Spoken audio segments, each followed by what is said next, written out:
கர்த்தர் நல்லவர், அவர் கிருபை என்றும் உள்ளது. ஆண்டவராகிய இயேசு கிறிஸ்துவின் நாமத்தினால் உங்கள் ஒவ்வொருவருக்கும் அன்பின் வாழ்த்துக்கள். தேவ கிருபையும் சமாதானமும் உங்களுக்கு பெருகுவதாக. இன்று ஏப்ரல் மாதம் 18ஆம் தேதி சனிக்கிழமை. பிரியமானவர்களே, இன்றைக்கு நம்முடைய ஆசீர்வாத பெருவிழாவின் 2வது நாள். பிரியமானவர்களே, இந்த 2வது நாள் கூட்டத்திற்கு நீங்கள் குடும்பமாக தவறாமல் கலந்து கொள்ளுங்கள். கர்த்தர் உங்கள் வாழ்க்கையில் பெரிய காரியங்களை செய்வார் என்பதில் சந்தேகமே இல்லை. இன்றைக்கு நாம் தியானிக்கும் வசனம் ஏசாயா 43வது அதிகாரம் 5வது வசனத்தின் முன்பகுதி. பயப்படாதே, நான் உன்னுடனே இருக்கிறேன். பயப்படாதே, நான் உன்னுடனே இருக்கிறேன் என்று சொல்லி கர்த்தருடைய வார்த்தை இன்றைக்கு உங்களுக்கு நேராக வருகின்றது. பிரியமானவர்களே, பயப்படாதே பயப்படாதே என்கிற வார்த்தை ஏராளமான முறை வேதத்தில் கர்த்தர் கூறியிருக்கிறத நம்ம பார்க்கலாம். சொல்கிறாரு, ஒவ்வொரு தடவையும் ஆபிரகாமை பார்த்து சொல்கிறார், பயப்படாதன்னு சொல்கிறாரு. இப்படி பரிசுத்தவான்களை பார்த்து, தேவ ஜனத்தை பார்த்து பயப்படாதே பயப்படாதே என்று சொல்லுகின்றார். அப்படி என்றால் பயம் எல்லாருக்குள்ளேயும் சில நேரம் வந்து விடுகின்றது. அதாவது சில நேரங்களில் வாழ்க்கையில் வருகின்ற போராட்டம் மற்றும் சவால்கள் இவைகளை பார்க்கும் பொழுது அப்படி இருதயத்தின் ஆழத்தில் ஒரு கலக்கம், ஒரு பயம் வந்து விடுகிறது. ஆனால் கர்த்தர் சொல்லுகிறார், பயப்படாத பயப்படாத. பயப்படாதனா என்ன?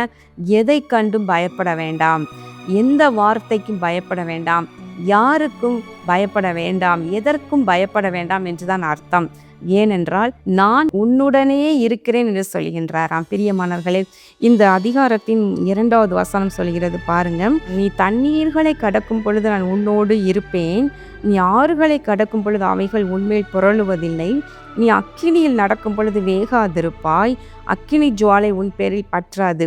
அப்போது எந்த சூழ்நிலைகளிலெல்லாம் ஆண்டவர் கூட இருக்கிறாராம்?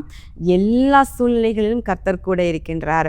தண்ணீர்களை கடக்கும் பொழுது நிச்சயமாக நான் உன்னோடு இருப்பேன், ஆறுகளை கடக்கும் பொழுது நிச்சயமாக உன்னோடு இருப்பேன், அக்கினி ஜுவாலையில் நடப்பது போல அனுபவத்திலும் கூட நான் உன்னுடனே நிச்சயமாக இருப்பேன் என்று ஆண்டவர் சொல்லுகின்றார். வாழ்க்கையில் ஒவ்வொரு நிமிடமும் கர்த்தர் நம்மோடு இருக்கிறார். கர்த்தர் நம்முடைய வலது பக்கத்தில் நிழலாக இருக்கின்றார். பிரியமானவர்களே, நம்முடனே கூட இருப்பதினாலே நம்முடைய காரியங்களை எல்லாம் அவர் ஆசீர்வதிக்கின்றார், நமக்கு துணை நிற்கின்றார்.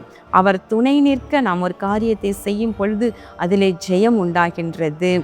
பிரியமானவர்களே, நீங்கள் வாழ்க்கையில் போராட்டம், யுத்தம் என்று சொல்லி போராட்டங்களை நீங்கள் தாண்டும் பொழுது அவர் முன்னே அவர் யெகோவா நீசியாக கூட இருக்கின்றார். ஒரு பிரசவ நேரத்தில் பிரசவிக்க பண்ணுகிறவராக அவர் கூட இருக்கின்றார். அதே நேரத்தில் பலவீன நேரத்தில் நமக்கு பலன் கொடுப்பவராக கூட இருக்கின்றார். பிள்ளைகள் பரீட்சை எழுதும் பொழுது அவர் ஞானத்தை கொடுப்பவராக அவர் கூட இருக்கின்றார். இப்படி ஒவ்வொரு நேரமும் நம்மோடு எந்த விதத்திலெல்லாம் கூட இருக்கணுமோ அந்த விதத்திலெல்லாம் கூட இருக்கின்றார். பிரியமானவர்களே, ஈசாக்கோடு கர்த்தர் கூட இருந்தார். அது எப்படி வெளிப்பட்டது என்பதை நம்ம பார்க்கலாம் இல்லையா? ஆதியாகமம் 26வது அதிகாரத்தில் கேராரூரில் ஈசாக்கு விதை விதைத்த பொழுது கர்த்தர் 100 மடங்கு பலன் கொடுக்கும்படி செய்தார். ஈசாக்கு வர வர விருத்தி அடைந்தான், ஐஸ்வர்யவானான் என்று பார்க்கின்றோம். அதை பார்த்த கேராரூர் ராஜா அபிமெலேக்குக்கு பொறாமை வந்தது.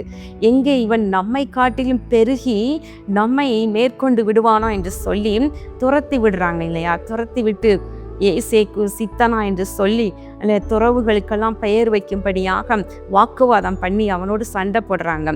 ஆனாலும் கூட நம்ம பார்க்கிறோம், அவர்கள் திரும்பவுமாக ஈசாக்கை தேடி வந்து உடன்படிக்கை பண்ணுறாங்க. என்ன சொல்கிறாங்க?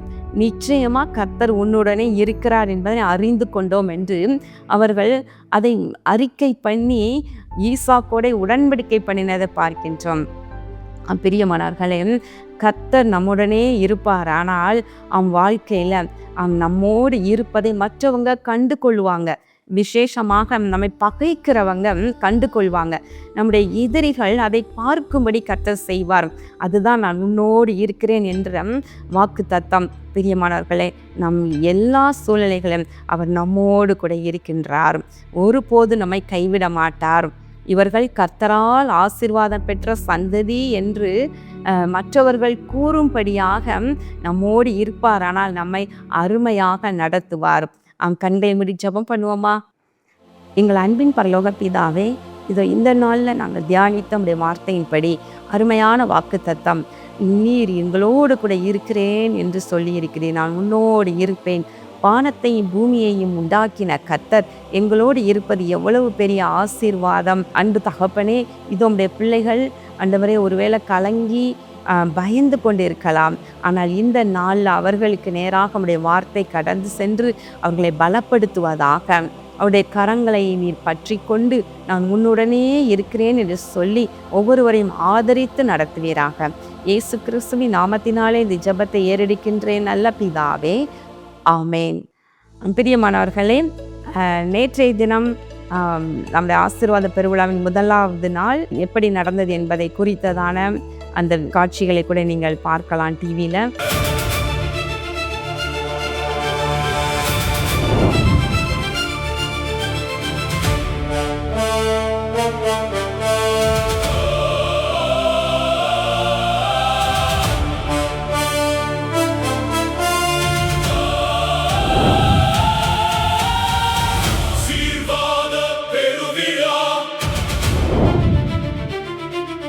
நீங்கள் அற்புதம் பெரும் விழா, கர்த்தரின் மகிமையை வந்து பாருங்கள். இது ஆசீர்வாத பெருவிழா, ஆசீர்வாத பெருவிழா, ஆசீர்வாத பெருவிழா. இது ஆசீர்வாத பெருவிழா, இது ஆசீர்வாத பெருவிழா.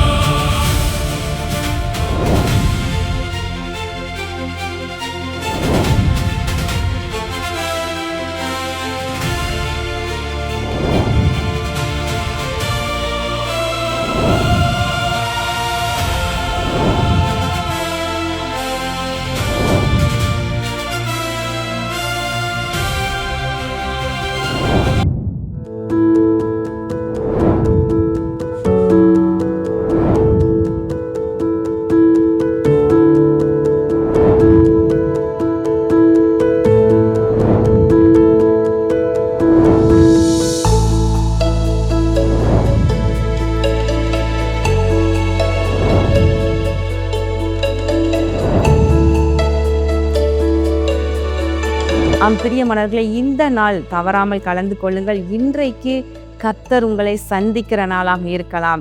இதை நீங்கள் மிஸ் பண்ணாதீங்க. கர்த்தருடைய ஆசீர்வாதம் உங்கள் மேல் இறங்கி வருகிற நாளாக இந்த நாள் இருக்கலாம். நேற்றைய தினம் நீங்கள் வந்தாலும் கூட இன்றைய தினம் கட்டாயம் வாருங்கள். நேற்று வர முடியவில்லை, நாளைக்கு போகலாம் என்று சொல்லி நீங்கள் இருக்க வேண்டாம். இன்று நிச்சயமாக வாருங்கள். இன்று கர்த்தர் உங்கள் வாழ்க்கையில பெரிய திருப்புமுனையை கட்டளையிடுகிற நாளாக கூட இருக்கலாம் அல்லவா? நிச்சயமாக குடும்பமாய் கலந்து கொள்ளுங்கள். கர்த்தர் உங்களை ஆசீர்வதிப்பாராக. ஆமேன்.